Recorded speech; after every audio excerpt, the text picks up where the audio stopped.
여러분, 둥그리쌤입니다. 여러분, 둥그리쌤이 딸기 농장에 왔습니다. 와!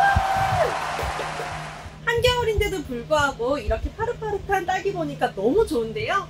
오늘은 여러분하고 딸기에 대해서 알아보려고 합니다. 그럼 바로 알아보러 가보실까요? 레고! 딸기는 장미과 여러 해살이 식물로 1900년대 초에 일본에서 도입된 것으로 추정됩니다. 비타민C가 매우 풍부한 과일로 알려져 있는데 그 양은 같은 양의 레몬의 2배 정도. 딸기 5개에서 6개 정도만 먹어도 성인이 하루에 필요로 하는 비타민 섭취량을 충족할 수 있어요. 국내 딸기 품종 육성은 1970년대 초반 원예 시험장에서 처음 시작되었는데 한 번쯤 들어보신 서량이란 품종은 흰가루병에 강하고 수량성이 높은 덕분에 2005년에 개발되어 농가 소득 증가와 국산 품종 보급 확대에 큰 기여를 했습니다. 서량 개발 이전 국내 딸기 재배의 80%는 일본 품종이 차지하고 있었지만 2005년 9.2%에 불과했던 국산 품종 보급률이 서량을 중심으로 2017년에는 93.4%로 크게 증가했어요. 서량 이외에 아리향, 금실, 킹스베리, 메리퀸, 비타베리, 하이베리 등 다양한 딸기 품종이 재배 판매되고 있습니다. 딸기는 눈으로 선별하는 것 외에 당도로 분류하는 과정이 없어 같은 통에 포장되었다 하더라도 이 맛의 차이가 있고 잘 재배하는 것도 중요하지만 같은 크기별로 선별 후에 예쁘게 잘 담아야 경매장에서 좋은 가격을 받을 수 있다고 합니다. 가장 잘 자라는 온도는 17도에서 23도 사이, 야간 온도는 10도 내외로 약간 서늘한 기후를 좋아합니다.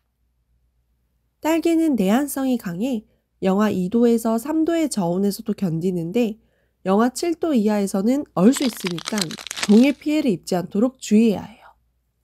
약간 습한 땅에서 잘 자라고 건조에는 약한 편입니다.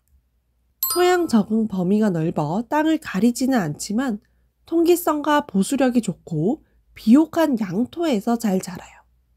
산성 토양에 강하긴 하지만 pH 5 이하의 강산성에서는 생육이 나빠지기 때문에 강산성 토양은 피하는 것이 좋아요. 개화기에는 약간 건조한 편이 좋고 개화 후 수확기까지는 다습한 조건이 딸기가 커지는 데 좋은데 단 수확기에 수분이 과하면 병의 발생이 심해지니 과습 상태는 피해야 합니다. 노지에서 딸기를 키우는 경우 월동 기간에는 수분 요구량이 크지 않지만 꽂는 발육 기간인 가을부터 초겨울에 수분이 부족하게 되면 다음에 수량이 감소하니 겨울 가뭄이 심할 때에는 적절히 관수하는 것이 좋아요. 또 지피나 낙엽 등으로 덮어 안전하게 월동시키고 적정하게 수분을 보유하도록 하면 좋습니다. 먼저 뿌리입니다.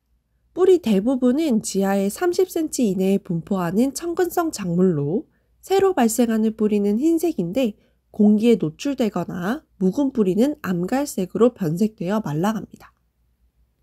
그 다음 관부, 크라운이라고도 하는데 매우 짧은 줄기 부분으로 이 생육이 왕성하면 견눈을 발생시켜 새로운 관부가 생기고 이것을 분리해서 심어 번식시킬 수 있습니다.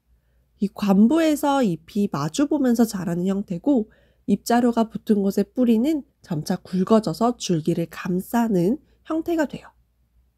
잎이 붙은 곳은 마디로 새 잎은 관부 위쪽으로 올라가며 자라고 오래된 아랫부분은 말라서 죽어요. 다음은 잎입니다. 관부에서 자라나오는데 마디가 되게 짧아서 뿌리에서 바로 나오는 것처럼 보여요.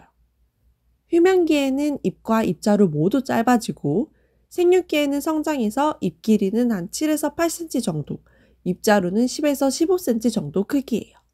딸기는 복엽으로 3장의 잎이 모여 한 장의 잎을 구성하는 형태입니다. 요렇게, 요렇게, 요렇게 하나. 잎 끝에는 작은 물구멍, 수공이 있는데 생육이 좋고 뿌리로부터 수분 흡수가 활발하면 체내 수분이 빠져나가 물방울이 맺히는 모습을 관찰할 수 있는데요. 이렇게 딸기를 심어주고 뿌리가 정상적으로 이렇게 내리면 이렇게 물방울을 관찰할 수 있습니다. 보통 한 포기에 1년간 20장에서 30장의 잎이 발생하고 생육 저곤에서는 약 8일마다 한 장씩 새로운 잎이 발생해요. 다음은 꽃! 하나의 꽃에 암술과 수술이 모두 있는 완전화로 경우에 따라 수술이 없거나 퇴화되어 작아진 암꽃뿐인 것도 있습니다. 꽃줄기 끝에서 5개에서 한 15개 정도의 꽃이 달리고 딸기꽃은 보통 5장에서 한 6장의 흰색 꽃잎을 가지고 있습니다. 세력이 좋으면 꽃잎이 10개까지 생기기도 합니다. 다음은 열매. 우리가 먹는 딸기 부분은 꽃받침이 변형되어 육질화된 것으로 이 딸기는 비대해진 꽃받침 표면에 많은 열매가 붙어있는 상태라고 말할 수 있습니다. 딸기의 열매는 두꺼운 과육이 없고 얇은 과피 속에 씨앗이 쌓여있는 식물학적으로는 수과라고 불려요. 이 수과는 과육이 없고 하나의 씨앗을 가진 열매를 말합니다. 부풀어 오른 꽃받침은 수과를 보호하는 역할로 수과가 많을수록 꽃받침이 커다랗게 성장해요. 딸기에서 깨같이 박혀있는 열매를 하나 떼보면 갈색 털 같은 걸 발견할 수 있는데 이것은 수정 후 남은 암술대입니다. 그리고 초록색 꽃받침을 들어보면 남아있는 수술을 발견할 수 있어요. 다음은 런너, 자묘입니다. 이 딸기는 관부에서 발생하는 포복격 또는 기는 줄기인 런너로 번식이 가능한데요. 밤 온도가 17도 이상, 낮 길이가 12시간 이상 되면 런너가 발생하는데 우리나라에서 대체로 이 시기는 5월에서 한 7월 사이로 품종에 따라 다르지만 보통 20개에서 30개 정도의 런너가 발생합니다. 농가에서는 딸기가 달리는 모체의 양분을 집중시키기 위해 제거해줘요.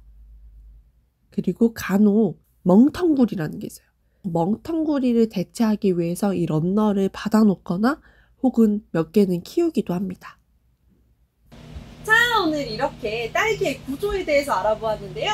다음 영상에서는 딸기 키우는 방법, 노지재배, 촉성재배 등에 대해서도 알아보려고 합니다. 다음 영상 기대해 주시고요. 그럼 저는 맛있는 딸기 먹으면서 안녕!